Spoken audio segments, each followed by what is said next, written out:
Shalom Bapak Ibu. Coba tengok kanan kirinya, katakan Anda luar biasa hari ini.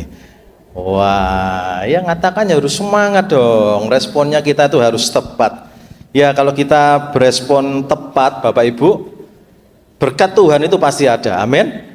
Ya, kita lihat tadi pemain musik ya WL. Wah, luar biasa sekali ya, dengan semangat memuji membesarkan nama Tuhan. Itu sebuah pelayanan yang luar biasa. Kita berikan tepuk tangan untuk teman-teman yang luar biasa ya. Dan kita sebagai jemaat Tuhan, kita perlu meresponi dengan tepat pujian itu.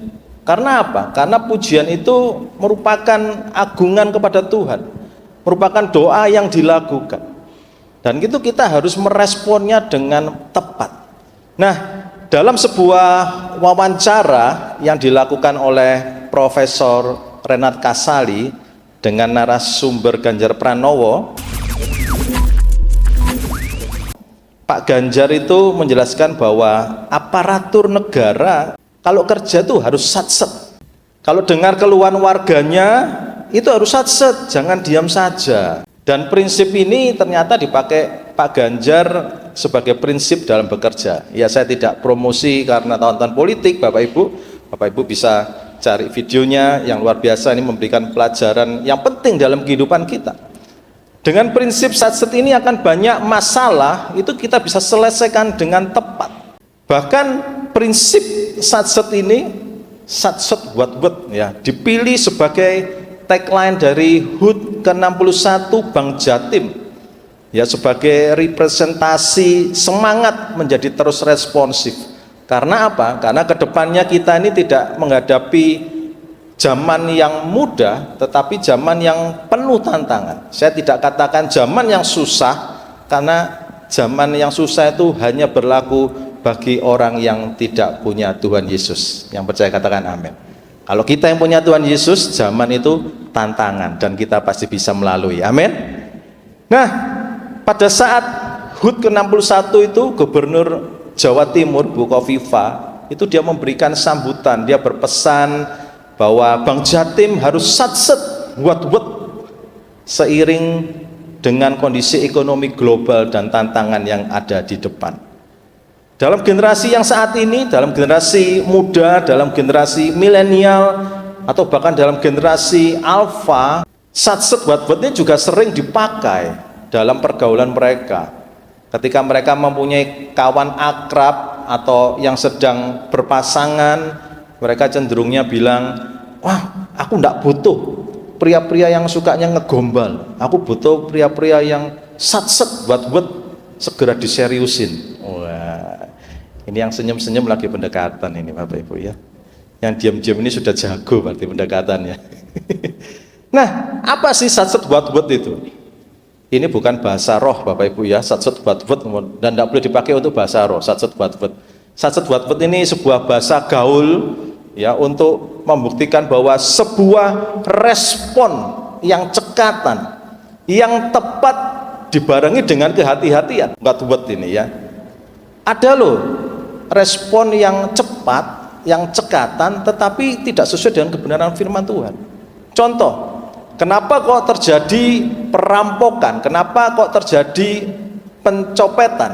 Karena mereka butuh uang.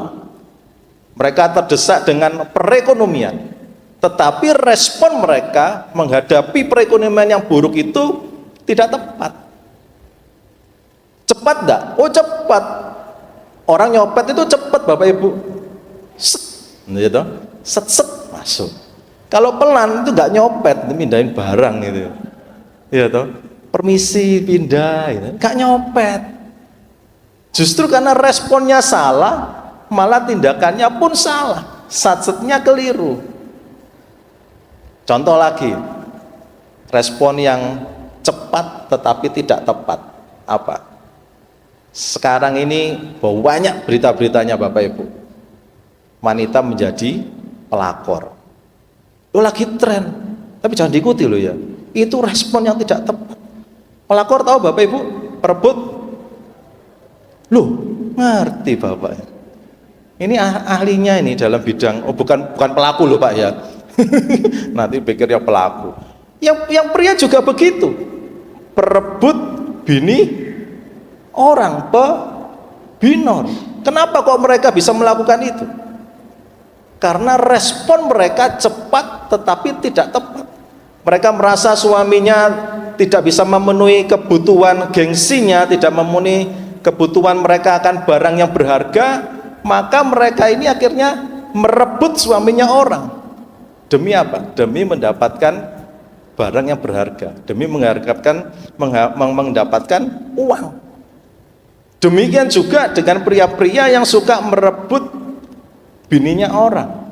Kenapa? Karena mereka ada kebutuhan ya tentang seksualitasnya, tentang kecantikannya, tetapi mereka tidak bisa mendapatkan dari istrinya yang sah. Nah, ini respon yang cepat tapi tidak tepat. Ya, pagi hari ini ayo kita belajar dari pesan firman Tuhan. Respon yang tepat.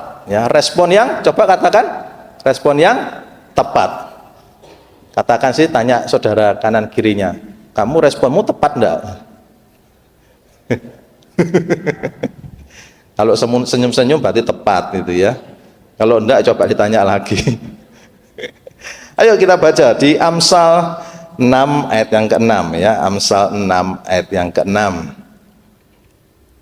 Hai pemalas, pergilah kepada semut, perhatikanlah lakunya dan jadilah bijak. Kalau di dalam bahasa Inggrisnya dikatakan go to the end, to sluggard. Sluggard itu bukan pemalas yang tidak mendapatkan pekerjaan, bukan pemalas yang hanya saja tidak mau bekerja atau tidak mau belajar, tetapi termasuk orang yang sedang lesu, sedang patah semangat, itu sluggard. Jadi ayat ini tidak berlaku hanya untuk orang yang tidak bekerja atau yang malas untuk bekerja atau yang malas untuk sekolah. Tapi ketika kita patah semangat, ketika kita lesu mendapat tantangan di depan kita, itu dikatakan pemalas. Pergilah kepada semut, perhatikanlah lakunya dan jadilah bijak. Ada kata pergilah di situ Bapak Ibu ya. Kata ini merupakan kata perintah, bukan kata pertanyaan atau penawaran. Jadi kata ini kata perintah, pergi ya, perhatikanlah. Pergi, perhatikanlah. Jadi bukan kata tanya, kamu mau pergi enggak gitu. Itu kan kata tanya atau bukan kata penawaran, mau pergi enggak ke semut? Bukan, tapi sebuah kata perintah untuk pergi. Ini sebuah perintah yang penting bagi kita orang-orang dalam menghadapi tantangan-tantangan di depan. Coba kembali, perhatikanlah lakunya. Ada kata perhatikanlah, consider, itu artinya inspect atau find out. Jadi gini, perhatikan, misalkan nih ya, perhatikan speaker di depan ini. Perhatikan itu bukan cuman jalan terus, oh iya ada speaker, bukan. Tetapi kita lihat, oh ini mereknya Yamaha. Nah ini mulai memperhatikan, find out, inspect. Ini 15 inch 2W active loudspeaker 1100 watt gitu ya. Ini mulai inspect. Nah Tuhan mau kita belajar dari semut itu sampai seperti itu. Berarti begitu pentingnya semut sampai oleh Alkitab pun dikatakan kita loh ya, manusia ciptaan yang luar biasa, yang lebih dari semut, suruh belajar pada hewan yang kecil. Kenapa? Saya tanya Tuhan, Tuhan, kenapa kok Tuhan suruh sat-sat buat suruh respon yang tepat itu suruh perhatikan semut? Saya renungkan, Tuhan kasih gini, semut itu binatang yang luar biasa, binatang yang disebutkan Tuhan 2 kali di dalam Alkitab untuk kita belajar. Kita lihat di Amsal 30 ayat 24. Amsal 30 ayat yang ke-24.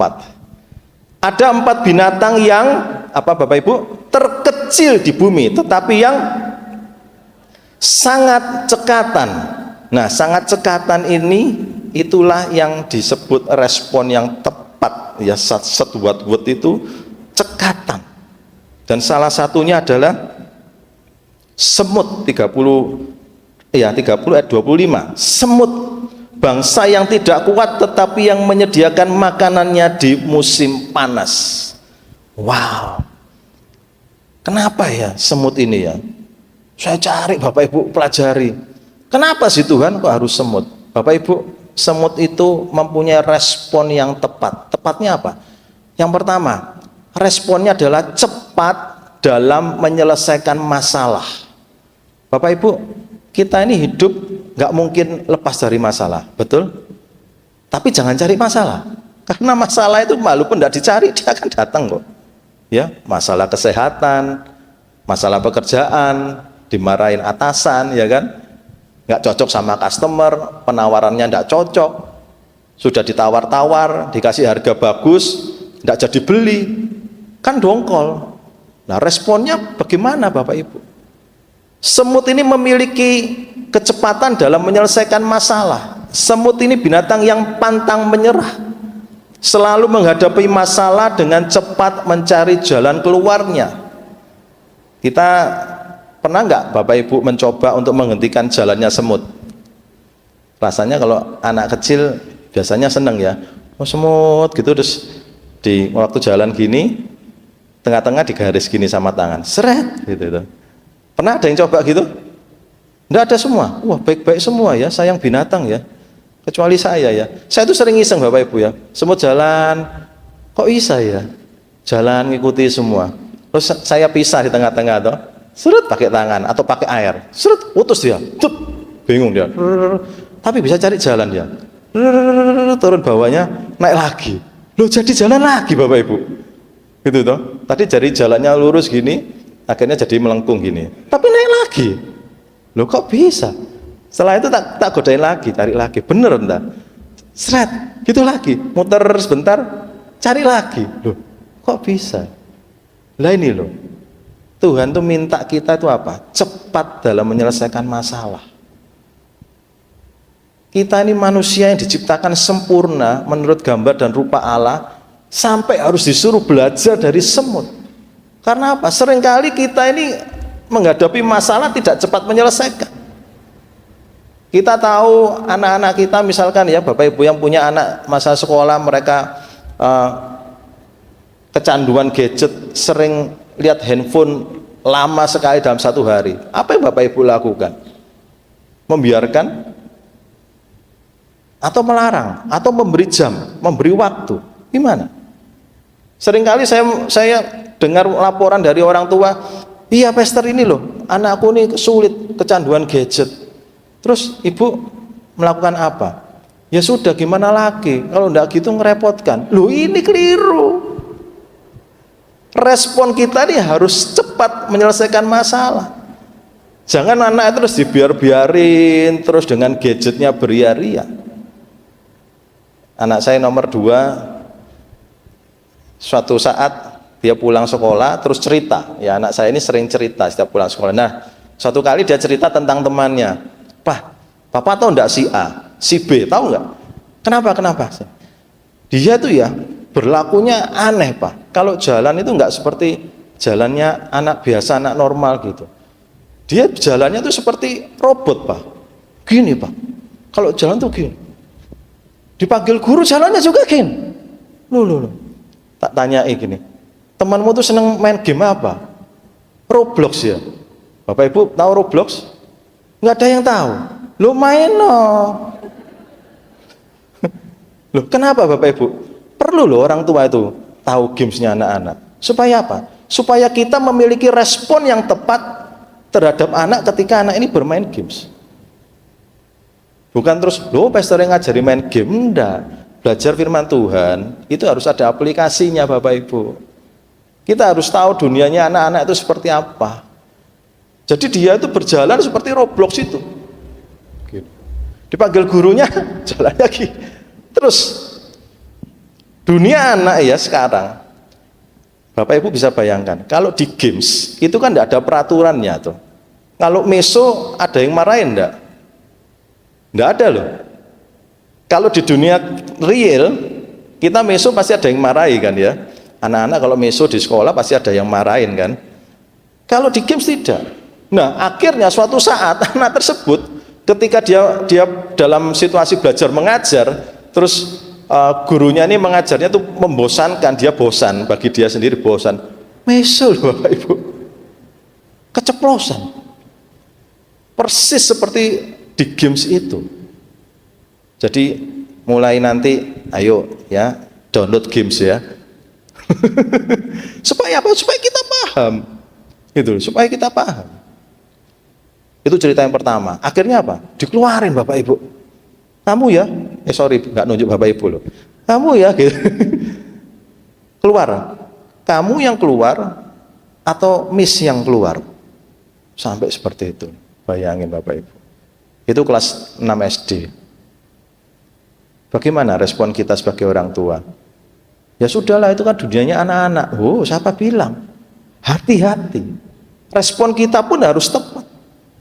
Akhirnya satu kelas marah sama anak ini. Ayo, out, you go out. We want to learn, you go out. Come on. Sampai diseret sama anak saya pun jengkel. Jadi temannya yang tadi itu diseret keluar, ditarik keluar keluar kelas. Supaya apa? Supaya jadi kelasnya jadi tenang lagi. Itu salah satu contohnya anak. Responnya nggak tepat. Teman saya dulu, teman gym Bapak Ibu, itu sekarang sudah menikah lagi, ya, menikah lagi. Dan dia sebelum menikah itu, ini orang Kristen juga, pelayan Tuhan. Dia pernah cerita bahwa suaminya itu selingkuh. Tahu Bapak Ibu responnya istrinya ini? Kamu bisa selingkuh, kamu masih laku. Kamu pikir aku enggak laku? Kayak gitu Bapak Ibu. Ngeri ya, mengerikan. Karena apa? Karena lingkungannya sendiri pun berkata demikian. Loh, kamu kok kalah sama suamimu? Suamimu masih bisa laku, kamu tuh loh cantik, mungil, orang masih mau sama kamu. Akhirnya dua-dua ini jatuh dalam dosa dan berantakan. Bisnisnya mulai berantakan. Terus dia bilang, tanya sama saya cuma akan katakan gini, responmu nggak tepat. Kamu tahu kebenaran firman Tuhan tapi responmu tidak tepat. Bapak Ibu harus sadar, ketika respon kita tidak tepat, itu bukan berkat yang didatangkan Tuhan, tetapi kutuk. Tapi ketika kita respon kita tepat dengan firman Tuhan, berkat itu sudah disiapkan di ujung jalan. Amin. Lalu dia berkata, gimana terusnya? Ya sudah, kamu harus putuskan dosamu. Tetapi suamiku tidak mau, Pak, gimana dan sebagainya. Lu itu urusannya suamimu dengan Tuhan. Urusanmu itu bukan membalas suamimu, tetapi urusanmu itu mendoakan suamimu dan biarkan, serahkan kepada Tuhan. Dan berjalannya waktu Bapak Ibu, akhirnya mereka mau tidak mau harus cerai karena suaminya yang menceraikan dia.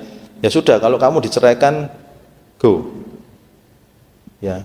Pergilah dengan damai sejahtera Tuhan. Tuhan akan pimpin langkahmu. Suatu saat dia telepon saya lagi. Dia jatuh cinta pada seorang pria. Terus saya tanya, sebentar, responmu apa? Apakah responmu untuk hasil seksualitas saja seperti yang kamu lakukan sebelumnya atau bagaimana? Dia mengatakan, tidak, kali ini aku mau hidup benar. Oke, kalau kamu hidup benar, bawa doa. Kalau memang dia jodohmu, menikahlah dengan baik, bangun rumah tangga yang baik. Dan puji Tuhan Bapak Ibu, ketika dia melakukan itu, hasilnya itu luar biasa. Amin. Ketika kita melakukan respon yang tepat dalam kebenaran firman Tuhan, hasilnya itu pasti bagus. Mungkin bagi kita saat itu nggak enak Tuhan, seperti semut tadi tuh, seret diputus jalannya, muter-muter, nggak enak, tabrakan sama teman-temannya. Tetapi lihat, dia bisa menemukan jalannya lagi, kembali lagi ke jalan yang sebenarnya. Kita lihat contoh di Ayub. Ini merupakan respon yang tepat yang Tuhan berikan. Ayub 1 ayat 4 sampai yang ke-5. Ayub 1 ayat 4 sampai yang ke-5. Anak-anaknya yang lelaki biasa mengadakan pesta di rumah mereka masing-masing menurut giliran, dan ketiga saudara perempuan mereka diundang untuk makan dan minum bersama-sama mereka. Ayat yang ke-5, setiap kali apabila hari-hari pesta telah berlalu, Ayub memanggil mereka dan menguduskan mereka. Keesokan harinya pagi-pagi bangunlah Ayub lalu mempersembahkan korban bakaran sebanyak jumlah mereka sekalian, sebab pikirnya, mungkin anak-anakku sudah berbuat dosa dan telah mengutuki Allah di dalam hati. Demikianlah dilakukan Ayub, apa Bapak Ibu? Senantiasa. Ini respon Ayub yang tepat. Dia mempunyai anak, kemudian anaknya pesta, ya kan? Dia merasa apa? Jangan-jangan nanti anakku di dalam pesta ini berbuat dosa. Karena apa? Kalau kita sudah pesta, makan, minum, at least Bapak Ibu pasti ngerasani orang. Benar? Benar apa benar? Atau paling enggak Bapak Ibu kepingin, aku lo kepingin beli tas itu. Lo ya beli ya, enggak bisa, gak oleh mbek bojoku. Lo ngerasani ya toh? Enggak sadar, lo berbuat dosa itu. Ya kan? Keinginan kita enggak terpenuhi, tetapi suami kita ini yang diceritakan ke orang lain. Nah, Ayub sadar, aku harus mempunyai respon yang tepat untuk anak-anakku. Maka itu setiap kali setelah selesai pesta, dia panggil anak-anaknya untuk apa? Berdoa, minta ampun. Sebagai orang tua, bagaimana kita dengan anak-anak? Sudahkah kita mendoakan mereka? Atau jangan-jangan kita hanya bisanya marah.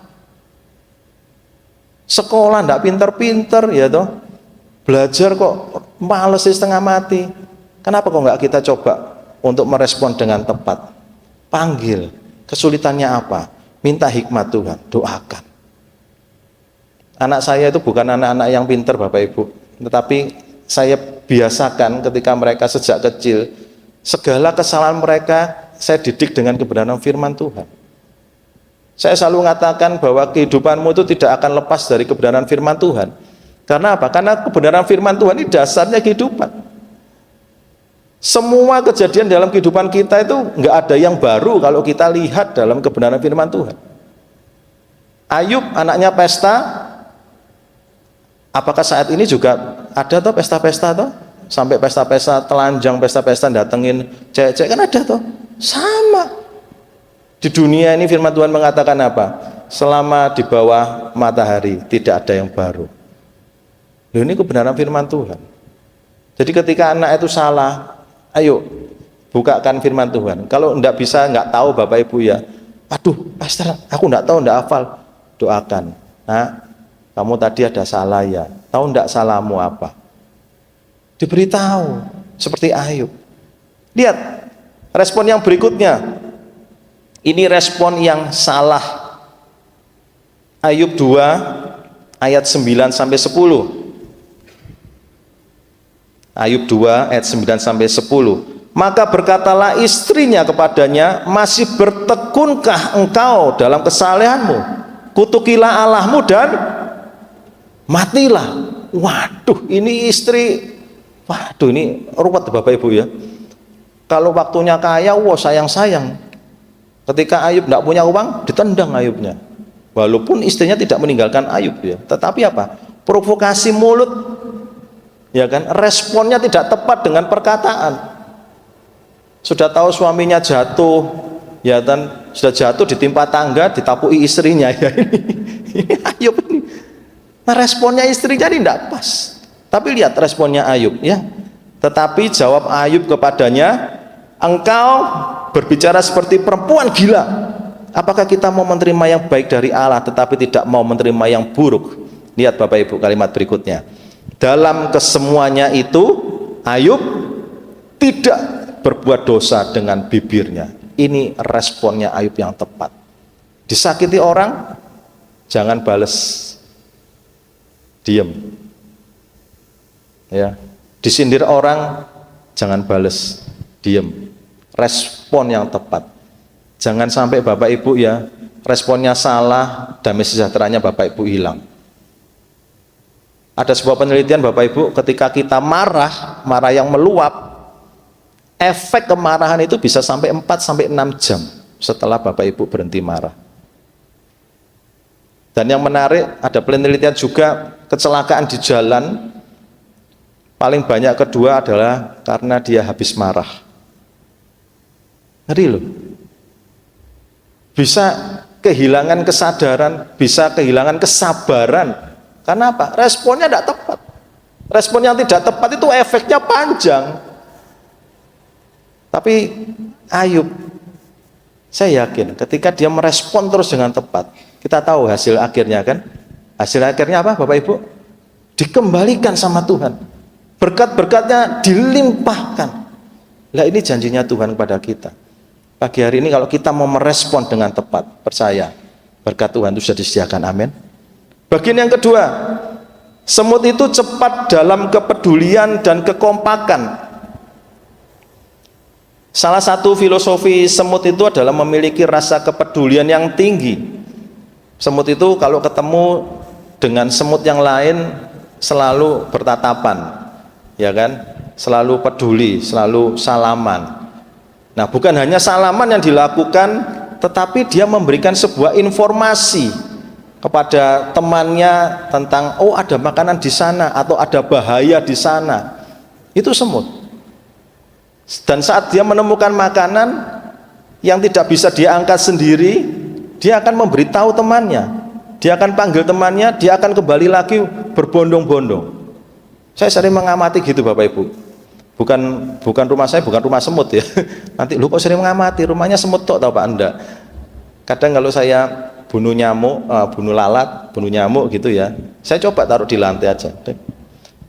Kok enggak ada yang datang gitu. Tapi harus datang Bapak Ibu. Lucu Bapak Ibu, bisa datang. Loh, iya ya, satu. Terus lari. Hilang lagi. Loh, kemana? Datang lagi berbondong-bondong. Wah, tambah banyak. Dan ini loh, memberikan informasi, ada kepedulian, ada kekompakan. Kita lihat firman Tuhan. Kemenangan orang Israel melawan orang Amalek, Keluaran 17 ayat 8 sampai 13. Ya, kita ini perlu membiasakan diri semuanya itu based on Bible. Lihat, Keluaran 17 ayat 8 sampai 13. Lalu datanglah orang Amalek dan berperang melawan orang Israel di Rafidim. Musa berkata kepada Yosua, pilihlah orang-orang bagi kita, lalu keluarlah berperang melawan orang Amalek. Besok aku akan berdiri di puncak bukit itu dengan memegang tongkat Allah di tanganku. Lalu Yosua melakukan seperti yang dikatakan Musa kepadanya dan berperang melawan orang Amalek. Tetapi lihat, perhatikan Bapak Ibu, Musa, Harun dan Hur telah naik ke puncak bukit, dan terjadilah apabila Musa mengangkat tangannya lebih kuatlah Israel, tetapi apabila ia menurunkan tangannya lebih kuatlah Amalek. Ayat yang ke-12, maka penatlah tangan Musa, sebab itu mereka mengambil sebuah batu, diletakkannya di bawah supaya ia duduk di atasnya. Jadi Musa ini diambilkan batu, bukan dikeprukkan Bapak Ibu ya, tapi disuruh duduk ya. Ya duduk oh gitu ya.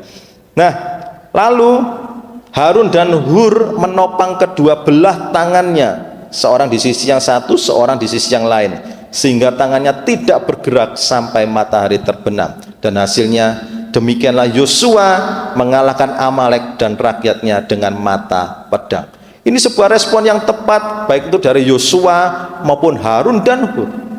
Bayangkan Bapak Ibu, Yosua sendirian disuruh maju berperang melawan orang Amalek, sedangkan Musa, Harun dan Hur ikut perang enggak? Lu enggak. Lu kalau jadi Yosua ya, perang terus ngelihat, lu ala enak duduk di atas bukit, terus lihat gitu, cuman ngangkat tangan ini. Lu yang bawa nih gepuan, pedang-pedangan, pukul-pukulan.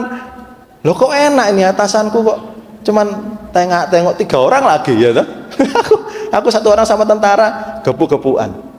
Kalau Yosua tidak kompak, tidak memiliki respon yang tepat, mati Yosua. Wis nggak paten, tak pedangnya tak lepas saya, oh mati. Yosuanya mati. Tapi lihat, Yosua tahu pemimpinku ini responnya bagus, pasti menolong. Tangannya diangkat, menang. Begitu tangannya diturunkan, kalah lagi. Respon yang tepat kedua dari siapa? Harun dan Hur. Kelihatan Musa capek, diambilkan batu, disuruh duduk. Lalu tangannya ditopang Bapak Ibu. Itu sampai apa tadi? Matahari terbenam. Ada yang pernah menopang gelas sampai matahari terbenam. Cobaan ya nanti ya di rumah Bapak Ibu ya. Besok pagi lah. Dari pagi gini, pegang aja. Sampai matahari terbenam. Belajar dari Jadi Harun dan Hur. Enggak mudah loh. Ini beratnya berapa Bapak Ibu? Ada yang tahu? 1 kilo? Enggak ada ya. Ini 200 berapa nih? 250 ya? 250 ya. Jadi kurang lebih 250 gram. Bukan beratnya yang menentukan Anda kuat atau tidak, tetapi seberapa lama Anda memegang ini. Coba pegang 1 jam. Kalau enggak geter-geter coba bayangkan, saya sampai diberikan hikmat sama Tuhan. Itu ya kamu ya, lihatan Harun sama Hur megangi sampai sore, sampai terbenam. Kalau mereka tidak kompak, maka bangsa Israel tidak mungkin mengalami kemenangan. Demikian juga dengan kehidupan kita Bapak Ibu. Suami istri harus kompak. Jangan istrinya kepingin anaknya jadi dokter, suaminya kepingin anaknya jadi arsitek. Anaknya stres di tengah-tengah Bapak Ibu. Saya ada keluarga yang seperti itu. Kenal keluarga baik, papanya kepingin anaknya di negara China, tetapi mamanya kepingin anaknya di negara Amerika. Sudah belajar di China, dilempar ke Amerika, sampai di Amerika tidak jadi, dibawa pulang Indonesia. Sama orang tuanya tidak disediakan pekerjaan, stres. Sampai sekarang stres. Lihat, respon yang tidak tepat itu bencana. Kita belajar. Yang ketiga, yang terakhir, semut itu memiliki respon yang tepat dalam memberi faedah bagi sekitarnya, cepat memberi faedah bagi sekitarnya. Bapak Ibu kalau melihat semut itu jangan dikatakan iki kok ganggu ya semut ini. Semut itu memiliki fungsi ekologis ya dalam membantu tanaman untuk menyebarkan benih. Jadi mereka ini membawa benih dari tanaman untuk disebarkan ke tanah. Ini tugasnya semut. Tugas yang kedua semut itu adalah apa? Menyuburkan tanah. Jadi kalau Bapak Ibu punya tanah yang subur, jangan bangga, oh untung aku punya tanah yang subur. Banggalah kalau di situ ada semut. Semut itu memiliki fungsinya gitu. Jadi dia keluar masuk tanah itu untuk seperti membajak tanah itu loh. Sawah kalau mau dibajak kan tanahnya dibolak-balik gitu toh. Nah semut itu bajak tanah supaya apa? Nutrisi, supaya udara bisa masuk dalam tanah, bisa berputar dengan baik. Saya cari Bapak Ibu keterangannya tentang semut. Semut itu jumlahnya berapa di dunia? Ada yang tahu? 20 kuadriliun. Nah ini kuadriliun itu nolnya berapa? Kira-kira aja deh, kira-kira. Kuadriliun itu nolnya berapa? Kalau nolnya 6 juta ya. Kalau nolnya 9 miliar. Kalau kuadriliun, kalau triliun 12 ya. Kalau kuadriliun 16. Bayangin Bapak Ibu ya, 20 kuadriliun. Itu sebabnya semut itu berfungsi dengan baik, nyuburkan tanah. Ini belum perkembangan yang baru ya, saya tidak ahli semut gitu. Tetapi lihat firman Tuhan itu ya, menciptakan segala sesuatu kalau kita respon dengan tepat, itu luar biasa. Bagaimana dengan kehidupan kita Bapak Ibu? Apakah kita sudah memberi faedah bagi orang sekitar kita? Apakah kita sudah sebagai seorang istri memberikan faedah bagi suami? Demikian juga sebaliknya. Apakah sebagai seorang suami kita sudah memberikan faedah bagi istri? Apa kita hanya bisanya nyinggung, nyindir? Bagaimana kalau suami kita tiba-tiba pekerjaannya turun drastis? Kita berani enggak untuk memberikan faedah? Ayo Pak, usaha lagi, memberikan semangat. Atau malah kita nyindir, oh laki gak iso kerja loh. Ini enggak memberikan faedah. Nanti responnya kalau yang enggak tepat, hasilnya apa? Hasilnya pertengkaran. Tapi ketika kita respon yang tepat, wah itu luar biasa. Saya mengalami Bapak Ibu, ini terakhir ya. Kita sebentar lagi akan masuk dalam penyembahan supaya kita mengerti firman Tuhan itu maunya apa. Saya mengalami situasi yang sulit dalam kehidupan ini Bapak Ibu. Saya sebelum menikah dengan istri saya itu selalu berkata, waktu pacaran kita selalu berkata, ayo apapun masalahnya kita pecahkan bersama. Respon kita harus tepat. Masalah yang saya hadapi tidak boleh sampai keluarga pun tahu. Karena apa? Kalau keluarga istri tahu, dia memiliki respon sendiri, ya kan? Kalau keluarga saya tahu, dia memiliki respon sendiri. Nah terus respon sendiri sama respon ini digabung, hancur Bapak Ibu. Karena apa? Karena kita pun mempunyai responnya. Kita harus kompak, selesaikan masalah dengan cepat, harus ada kepedulian, ada kekompakan, harus memberikan faedah satu dengan yang lain. Suatu saat bisnis kita kecil-kecilan kita bangun, tidak bisa Bapak Ibu ya, karena kita ini bukan tipe orang yang menggantungkan pada pelayanan dan sebagainya. Kita ini harus survive sendiri. Kita ini manusia yang dibuat Tuhan dengan sempurna, yang memiliki sebuah kemampuan untuk apa? Memelihara dan mengusahakan. Jadi jangan terus kita ini hanya berharap pada belas kasihan orang. Kita berusaha, ketika saya macet, istri itu bisa menopang. Dia ngomong, ayo kita usahakan apa lagi ya, kita coba lagi. Senang Bapak Ibu, langsung dingin. Aduh, luar biasa. Dan masalah ini nggak pernah tahu orang lain. Sampai akhirnya kita bangun lagi dari awal, kita coba lagi, kita bisa survive. Puji Tuhan. Sampai saat ini selalu begitu. Ada masalah anak, ayo kita bicarakan. Kenapa anak ini? Kita mau berdisiplin apa sama anak ini? Loh, kalau masalah anak sampai mertua tahu, waduh Bapak Ibu, maaf loh ya, kadang mertua itu sayang banget ya sama cucu, betul? Aduh, enggak usah lah, enggak usah dipukul, duh, sano, hari ini secili. Nah terus kita gimana sebagai orang tua? Kacau Bapak Ibu. Selesaikan. Dan puji Tuhan Bapak Ibu, kita bisa damai, bisa tenang. Boleh dikatakan sampai teman-teman saya itu tanya gitu loh, bagaimana sih Pak? Kok bisa sekian lama itu bisa tenang, anak-anak sudah SMA, sudah bisa belajar sendiri, belanja juga sendiri. Anak saya SD kelas 6, kalau ke supermarket ya bayar-bayar sendiri, belanja sendiri. Kenapa? Karena kita selalu responnya tepat. Bukan anak itu bukan cuma dimarahi, bukan cuma dilarang, tapi mereka dididik. Mereka diberikan respon yang tepat juga sesuai dengan kebenaran firman Tuhan. Pagi hari ini Tuhan mengingatkan kita, ayo punya respon yang tepat. Mau Bapak Ibu?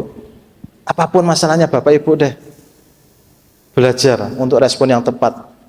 Kalau Bapak Ibu datang dengan punya masalah dengan suami istri, pulang dari ibadah ini, ayo ngobrol dengan suamimu, ngobrol dengan istrimu, jangan ngobrol dengan suaminya orang, nanti jadi masalah. Ngobrol, Ma, kamu kenapa kok selama ini diam? Nah, ibu-ibu yang ditanya gitu, ya tenangkan ya, responnya harus tepat. Jangan terus, lah kamu ya dikasih tahu gak mau nurut. Nanti ya suaminya ngomong gini, mau pikir kamu tok, bukan aku tok ya, mulutmu itu udah tak remet. Kacau lagi ya. Ayo kita selesaikan firman Tuhan pagi hari ini. Pelajarannya kita apa Bapak Ibu? Respon yang tepat. Yang pertama tadi apa? Cepat dalam menyelesaikan masalah. Yang kedua, cepat dalam kepedulian dan kekompakan. Yang ketiga, cepat dalam memberi faedah bagi sekitarnya. Ingat, Tuhan Yesus pun sudah melakukan. Langkahnya cepat, tepat, menyelamatkan saudara dan saya dari dosa. Percaya Yesus, Yesus pasti berikan jalan keluar. Amin.